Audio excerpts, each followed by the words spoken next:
Hello, welcome to Psalm 91. I'm Carl Santos. I'm the pastor at New City Church. Again, most of you probably know that by now if you've been watching along. And we turn now to Psalm 91. You'll notice I'm wearing the same thing I was wearing in yesterday's video, and that's because I've recorded two back-to-back because it's going to be a pretty busy week for me, so that way I could do this. But you're receiving them every day, so to you, it feels like a new day. So we're into Psalm 91. This is such a well-loved psalm. And rightly so. It's such a tender, such a wonderful psalm for the history of Jews and Christians, and it should be. However, it's also an incredibly disconcerting psalm when you look at it rightly, and it also has been misused and is still misused so much. It is used often as some sort of an incantation or a spell, as if we just pray it, God will protect us. And I'm sorry if that's the way you've read it. It's the wrong way to read it. We don't order God around, and we're going to walk through this and we're going to see it's actually incredibly comforting, and it should be. It is, but not the way some people, maybe you, have thought. So we're going to walk through, but let's pray first. Father, as I attempt to walk through this psalm with these folks, just guide me as well. Help me to see the beauty of it. Help me to not overstate the case and not to undersell it, to show entirely that you are to be trusted, and that when we trust you, that you alone save us, you protect us, you are all things, you are our refuge in times of trouble. But God, help me to divide your word rightly in this way as we walk through it. Help us to hear from you as we study it, or that you be present not just with me, but with all those watching and looking and studying on their own as well. God, we thank you for your comfort. Thank you for this psalm and its tradition of help and just the soothing balm that it has been to the church for all these centuries. God, we ask this in Jesus' name. Amen.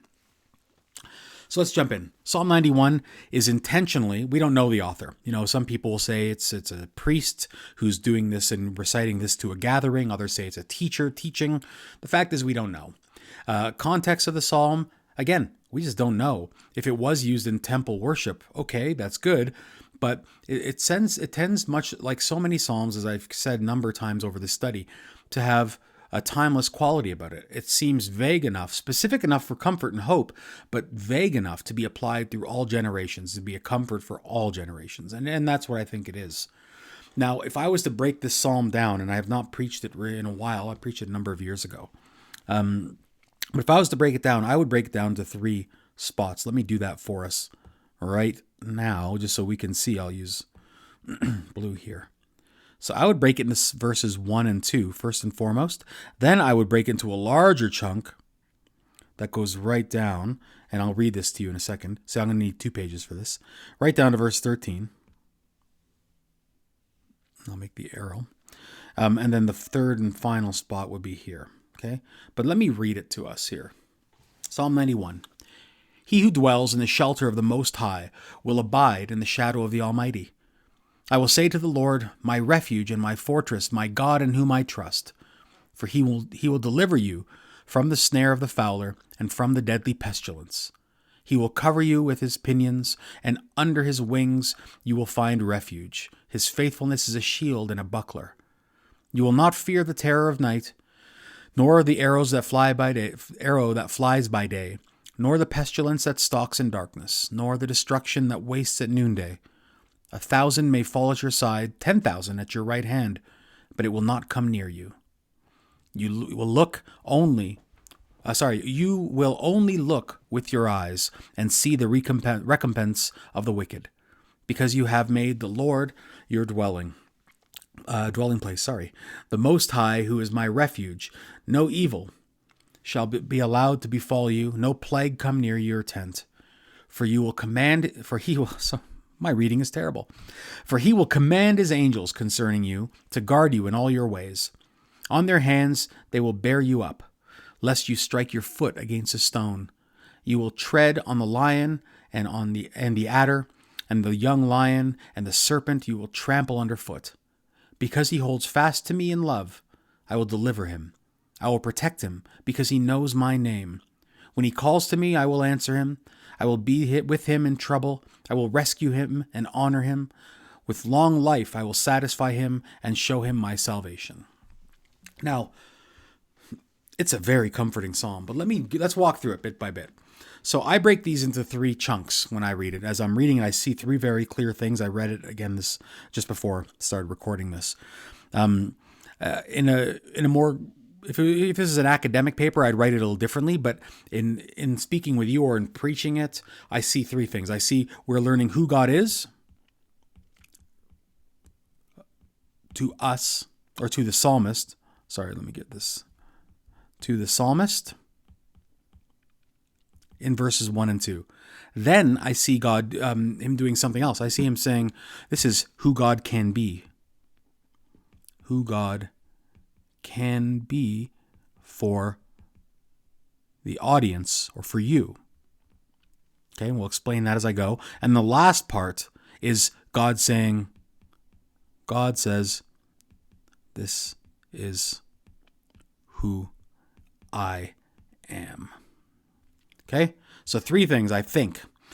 Who is God to the psalmist? The psalmist is saying this is who he is to me. Then we are invited in the middle part from verses 3 to 13 to see who God can be for you, the listener, the reciter. And then lastly, God shows up to speak for himself and says, this is who I am. And they're all agreeing with one another. Okay, and that's the great hope in the wonderful part of the psalm and the scary part, and we'll get there. So let's start at the beginning. He who dwells in the shelter of the Most High will abide in the shadow of the Almighty. Now, to me, this seems redundant at first. Doesn't it seem a little redundant? Doesn't it seem to be saying the same thing? He who dwells in the shelter of the Most High will abide in the shadow of the Almighty. Isn't that like saying if you go into the house, you will be in the house? But I think what he's getting at is something, which is that's partly true, but he's saying if you do this, here is the result. If you dwell, meaning if you reside, sorry, this is the big pencil. If you reside and make home, spend your time in the shadow of the Most High, then you will abide in the shadow of the Almighty. So if you reside in God and he becomes your refuge, he will become your refuge. You know, if you actually do that, if you dwell with him, if you seek him, you will find him a shelter. Okay? So that makes sense? I hope so. So he's attaching 2 very clear things. If you show trust, remember this is a psalm of trust and confidence. If you trust God, he will prove himself trustworthy. Might be a better way of explaining it. Verse 2, I will say to the Lord, my refuge, my fortress, and my God in whom I trust. Let me, I. See what he's doing? He's saying very clearly at the outset, this is who God is to me. I have dwelt in him. He is my refuge. He is my fortress. He is my God in whom I trust. This is professed faith. The confidence, the trust that we expect to see in a psalm of trust and confidence. So the psalmist is very clearly saying in the opening, here's who he is. I have tried him and tested him. This is who I know him to be. Then he moves on and says, because I know God to be this sort of a God, you can trust him too. This is him sharing his faith and trying to encourage everybody else. So that's who God is. Here's who I know him to be. And who he knows him to be is this. For he will deliver you. So it moves from I to you. Notice that? It was my God. Now, but for you, he can deliver you from the snare of the fowler, from the deadly pestilence. Okay, so what's he doing? First, he's exposing how vulnerable you are. You are vulnerable to this. Oh my goodness, I keep forgetting to go to the small pen. We are vulnerable. Has COVID not shown our vulnerability to us? So it totally has. And he's saying he can deliver you from the things that you as a human are frail and exposed to. That you're prone to falling into traps. You're prone to being killed by pestilence. And he is the one who delivers us. And he will cover us with his pinions. So this is the imagery of a bird, right? He will cover you with his pinions. Oh, I didn't go for the straight line again. Oh my goodness, I keep making a mistake. There, he'll cover you with his pinions, and under his wings you'll find refuge. So there's the bird metaphor.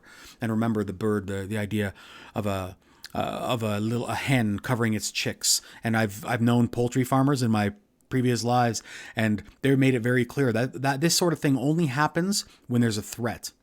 The hens won't do that to their children unless there is a predator nearby. So God will deliver you, we're being told. His faithfulness is a shield and a buckler, same idea. You will not fear the terror by night, nor the arrow that flies by day, nor the pestilence that stalks in the darkness, nor the destruction that wastes at noonday. Now, again, are we not again being shown how vulnerable we are? We're vulnerable to being afraid. Oh my goodness, again. Afraid.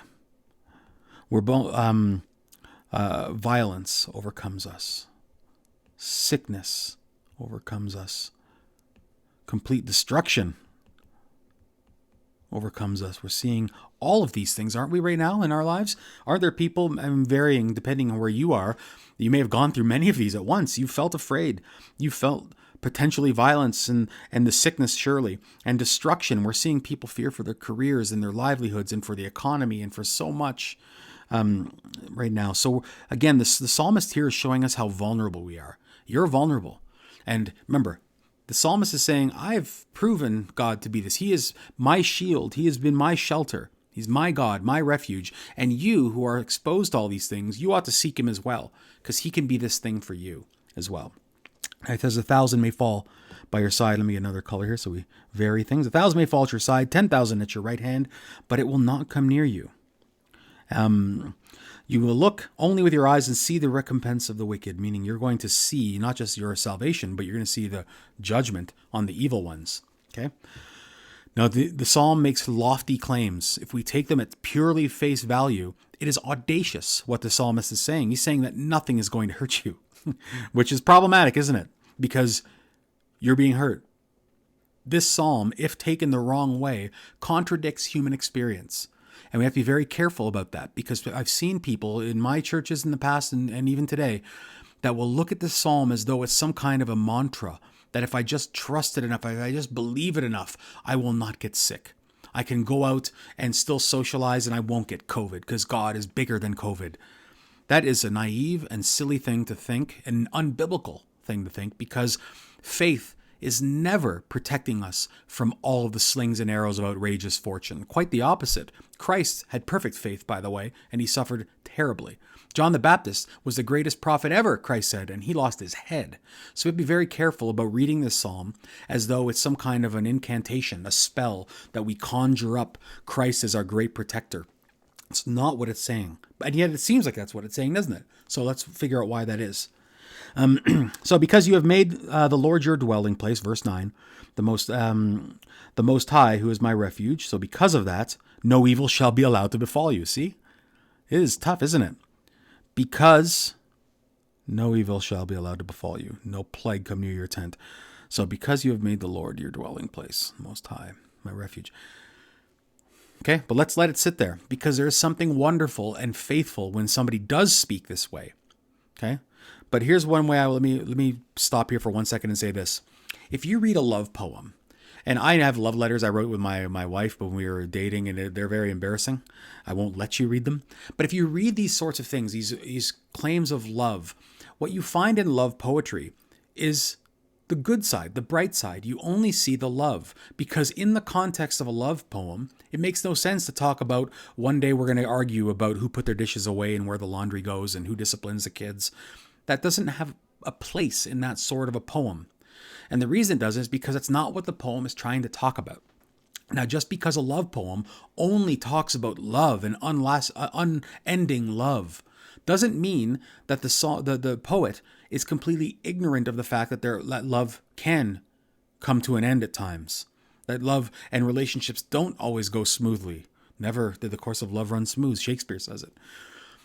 So we have to be very careful that this psalm, we don't read this psalm without reading it in the context of the entire Psalter. Remember, it's not just in Psalm 91. Psalm 91 means there's 90 before it and 58 that come after it, or 59 that come after it. So we have to be very careful about this, because in the context of the whole Psalter, we have to read Psalm 91, not just on its own. Okay, keep that in mind. So, verse 11, let's move up here. For he will command his angels concerning you, to guard you in all your ways. He command his angels concerning you to guard you in all your ways. On their hands they will bear you up, lest you strike your foot against a stone. And then you will tread upon the adder and the young lion and the serpent and so on. Now, this is fascinating what's happening here. So first, one thing you have to be very wary of.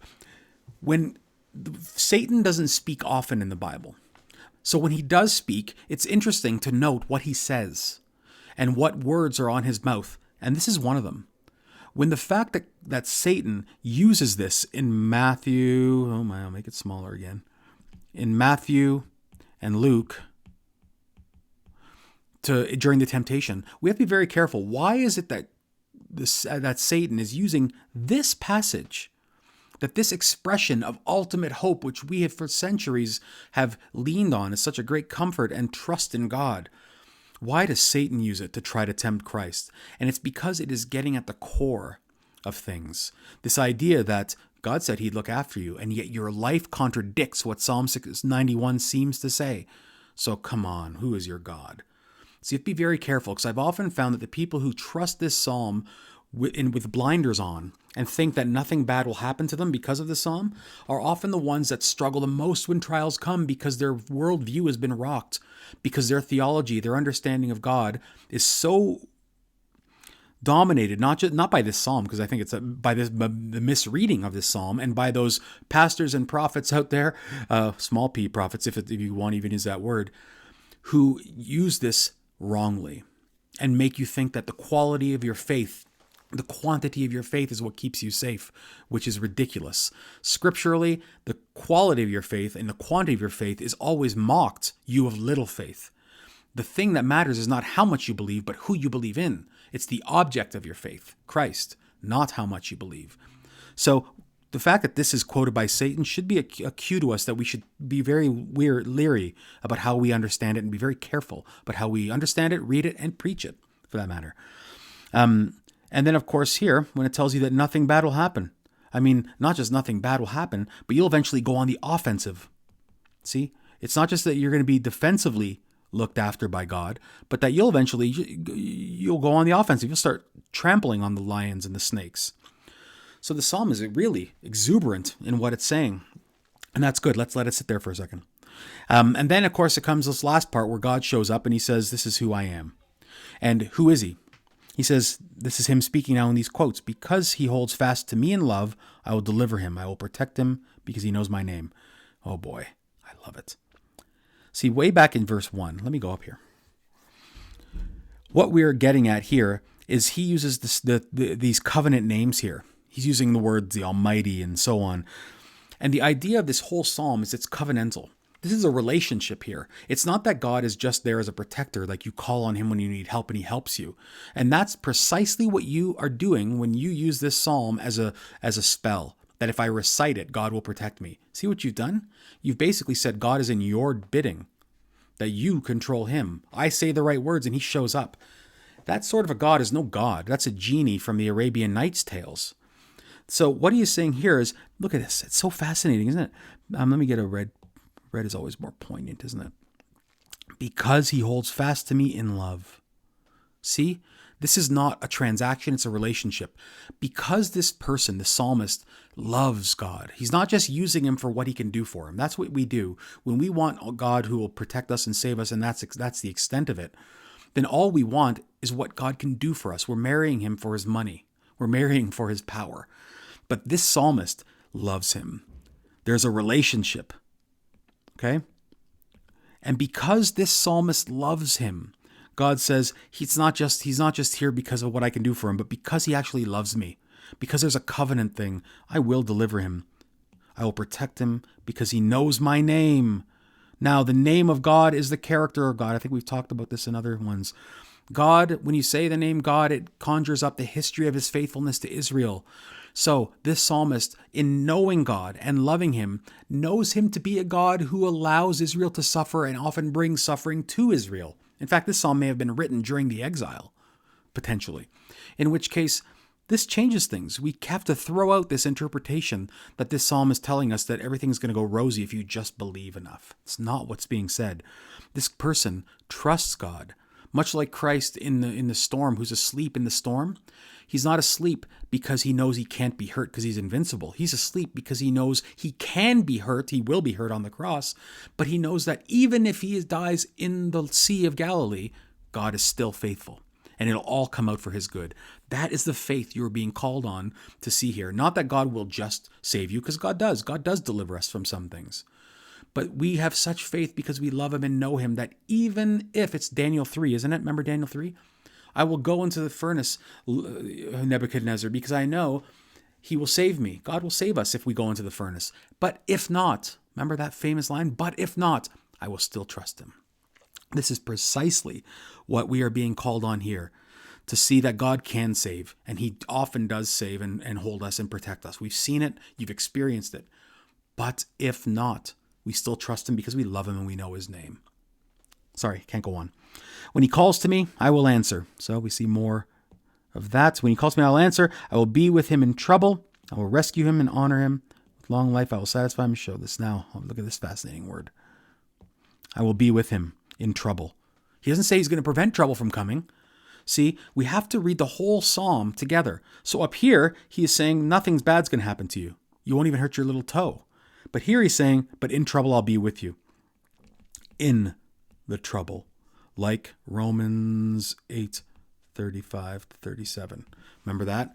And I've talked about it before because it's such a poignant thing for us right now in this COVID situation. In the trouble, we are more than conquerors. In the trouble, he promises to be there with us. In the furnace, there was one walking. Remember in the fire, there was one there walking with them, which many people think was Christ. That is what we are promised, a God who will never allow the ultimate things to be robbed from us. He will rescue us and honor us, satisfy us with long life, show him my salvation. Now, we need to really stop seeing this word in a human sense. We think of salvation of COVID. Don't let me die. What we see, we're so anemic. We think that salvation means God will give us, 70 to 90 years. Let's imagine God saves you from COVID, which many of us won't die from COVID by the look of it. If that's the case, if that's all you think it is, then God, that's sort of a God who saves you from trouble in this world only. That is not a God you want, because he hasn't saved you ultimately, has he? He's just delayed your death. You're going to die. If you don't die at 50 years old from COVID, you'll die at 90 years old from a heart failure. You see, a God who only saves you there in these things from sickness or from poverty, and those are important things, I understand. But if that's all that you think God is, you have a very small view of God. God is saying, I'm not just one who delays your death. I won't just give you long life. I'm going to give you salvation. And this is the God we trust in, a God who can save us from ultimate destruction. He'll give us eternity. And of course, how does this all happen? It happens in Christ. He is with us in trouble, and we can endure in trouble because Christ endured the worst trouble. Because Christ was torn apart on the cross, and his eternity, he deserved eternal bliss, but he bore our eternal punishment. We then can endure in all trials. We are more than conquerors, even in COVID. This is why in COVID we're not reckless. We shouldn't be reckless out there doing things, trusting that this is an amulet, that God won't hurt us and we won't get COVID if we're just reckless. That's not at all what this is saying. It is saying we can be bold, and bold in these situations to love and care for people, knowing that even if we die, we are more than conquerors. That even if the pestilence come, he will be with us in that trouble, and that he will ultimately deliver us. So yes, this is a psalm of great comfort for now. Yes, he does protect people. God does protect people today. But this is not saying in that limited sense that this is what it's for. And certainly this is not an incantation that if you read it every day, God will protect you. Stop it. Stop trying to manipulate God. He is not manipulated. He is God.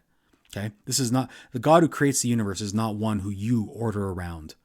And if that's the way you've come to think of it, even if without thinking, that's the way you've started using the psalm, I urge you in grace, but also as the guy you're listening to at the moment, to say, please let your reading of Psalm 91 be informed by your theology of the entire Bible, of the entire Psalter even. In fact, if you just read this psalm carefully, you'll see that he's saying much more than that. So I can't go on. Thank you for joining me for Psalm 91. For the next psalm, we're done, aren't we? we're done all of our Psalms. Have we not finished them all? Let me jump in here real quick and see if we have finished them. I feel like we have. We've done all the genres that I was going to cover anyway. I don't know if that's... So there's the praise psalm, which we've covered. We've covered the royal psalms, lament, praise, thanksgiving, trust, and that's it. So let's go back. People want to do a few more, so let's go back and do a few more. How about we jump into Psalm... What's a nice famous one? Let's do Psalm 22. Let's do Psalm 22. That's a fascinating one. It's the one that Jesus recites on the cross when he says, my Lord, why have you forsaken me? And it's one that is often not understood entirely because we only know that one part. So for the next video, why don't you read ahead on Psalm 22 and we'll come back and talk about that. In the meantime, have a great week. Be blessed, be safe, but be bold, for you are more than conquerors in COVID.